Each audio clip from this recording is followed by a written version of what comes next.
Hi friends, வணக்கம். இன்றைக்கி என்ன பார்க்க போகிறோன்னா, தென்னிந்திய அரசுகள் லெசனில் ராஷ்டிரகூடர்கள் பார்க்க போகிறோம். ஏற்கனவே பல்லவர்கள், சாளுக்கியர்கள் இந்த 2 பார்ட்டும் நம்ம பார்த்துட்டோம்.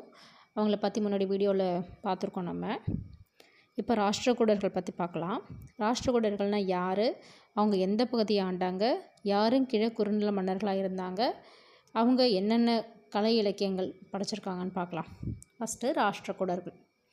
ராஷ்டிரகூடர்கள் தக்காணத்தை மட்டுமல்லாது தூர தெற்கு பகுதிகளையும் கங்கை சமவெளி பகுதிகளையும் 8ஆம் நூற்றாண்டு முதல் 10ஆம் நூற்றாண்டு வரை ஆட்சி புரிஞ்சிருக்காங்க.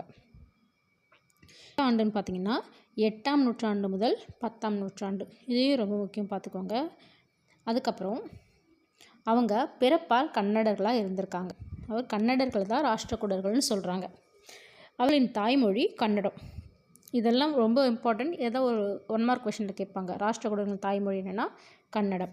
தந்திதுர்க்கர் தான் ராஷ்டிரகூட வம்சத்தை நிறுவியவர். தந்திதுர்க்கர். அவர் வாதாபி சாளுக்கியரிடம் உயர் அதிகாரியாக பணியாற்றியிருக்கார். யார்கிட்டனா சாளுக்கியர்கள்கிட்ட.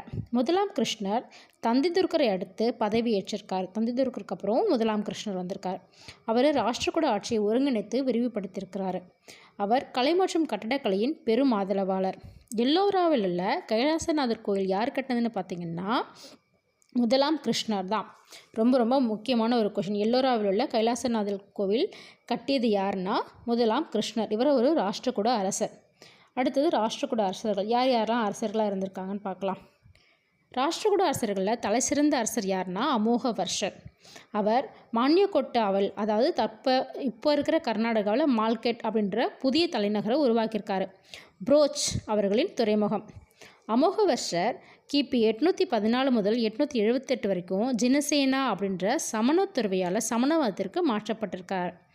அமோகவர்ஷருக்கு பின்னாடி அவரது மகன் 2ஆம் கிருஷ்ணர் அரசராக இருக்கார். கிபி 916 அவர் பராந்தக சோழனால் வல்லம், அதாவது தற்போதைய திருவல்லம் வேலூர் மாவட்டத்தில் இருக்கு இல்லையா, அது போர்க்களத்தில் தோற்கடிக்கப்பட்டிருக்காரு. 3ஆம் கிருஷ்ணர் ராஷ்டிரகூட வம்சத்தின் திறமை வாய்ந்த கடைசி அரசராக இருக்கார். இந்த கடைசி அரசரும் ரொம்ப முக்கியம் பார்த்துக்கோங்க. ராஷ்டிரகூட வம்சத்தின் கடைசி அரசர்னா 3ஆம் கிருஷ்ணர். இவர் சோழர்களை தக்கோலம், அதாவது தற்போதைய வேலூர் மாவட்டத்தில் இருக்குதான் தற்கோலம், அந்த போரில் தோற்கடித்து தஞ்சாவூரை கைப்பற்றியிருக்காரு. 3ஆம் கிருஷ்ணரின் கீழ் சாளுக்கியர் கண்ணோசியை கைப்பற்றுவதற்காக ஏனைய வட இந்திய அரசர்களோட போட்டியிட்டிருக்காரு. அவர் ராமேஸ்வரத்தில் கிருஷ்ணேஸ்வரா அப்படின்ற கோயிலை கட்டியிருக்காரு. யார் கட்டியிருக்கிறாங்கன்னு பார்த்தீங்கன்னா கடைசி அரசரான 3ஆம் கிருஷ்ணர். எங்கே கட்டியிருக்காங்க? ராமேஸ்வரத்தில். நாட்டை சரியான முறையில் வைத்திருந்த கடைசி அரசர் 3ஆம் கோவிந்தர். கடைசி அரசர்னா 3ஆம் கிருஷ்ணர். கரெக்டாக வச்சுருந்த கடைசி அரசர்னா 3ஆம் கோவிந்தர். அவருக்கு பின் ராஷ்டிரகூடரோட அதிகாரம் விழுந்திருக்கு. அடுத்தது பார்த்திங்கன்னா இலக்கியம், கலை, கட்டடக்கலை ஆகியவற்றுக்கு ராஷ்டிரகூடர்களோட பங்களிப்பு. இலக்கியம் பார்த்திங்கன்னா கன்னட மொழி பெருமளவு முக்கியத்துவம் பெற்ற மொழியாக இருந்திருக்கு. ஏன்னா அவங்க கன்னடர்கள், கன்னடம் தான் முக்கிய மொழியாக இருந்திருக்கு. அமோகவர்ஷர் அப்படின்ற அரசர்களால் இயற்றப்பட்ட கவிராஜ மார்க்கம் கன்னட மொழியோட முதல் கவிதை நூல்.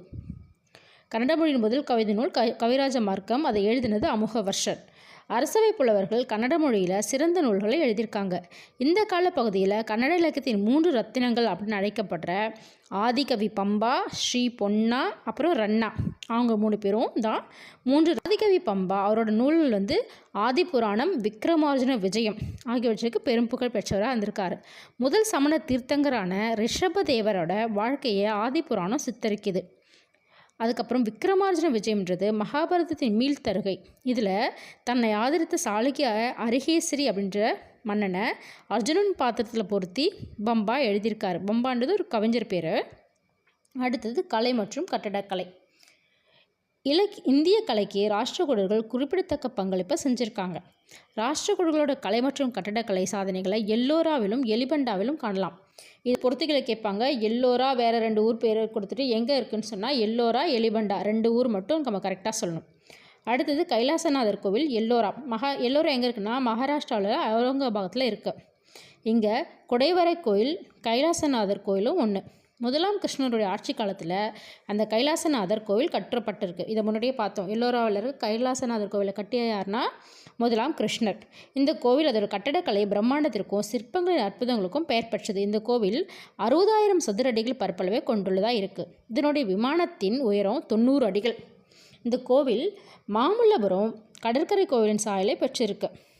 எந்த கோவில்னா கைலாசநாதர் கோவில் எங்கே இருக்குது? எல்லோரால. அடுத்தது எலிபண்டா தீவு. இந்த தீவோட இயற்பெயர் வந்து ஸ்ரீபுரி, ஆனால் உள்ளூர் மக்கள் வந்து காரபுரி அப்படின்னு அழைக்கிறாங்க. எலிபண்டா மும்பைக்கு அருகில் உள்ள ஒரு தீவு.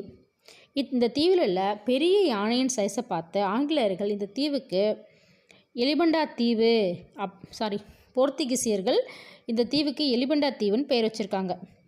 போர்த்துகீசியர்கள் தான் எலிபண்டா தீவுக்கு பெயர் வச்சுருக்காங்க, ஏன்னா யானையின் உருவம் இருக்குது அப்படின்னு சொல்லிட்டு. எலிபண்டா குகையில் உள்ள திருமூர்த்தி, அதாவது 3 முகங்கள் கொண்ட சிவன் சிலையோட வனப்பு ஈடிணையற்றதாக இருக்குது. கோவிலின் நுழைவாளில் காணப்படும் துவாரபாலகர்கள் சிலைகளும் நமது கண்ணையும் கருத்தையும் கவரபையாக இருக்குது. அடுத்தது பட்டடக்கல். பட்டடக்கல் நம்ம வந்து சாளுக்கியர்களையும் வருது, ராஷ்டிரகூடர்களையும் வருது. ராஷ்டிரகூடர்கள் பட்டடக்கல் வளாகத்தில் ராஷ்டிரகூடர்கள் கோவில்களை கட்டியிருக்காங்க.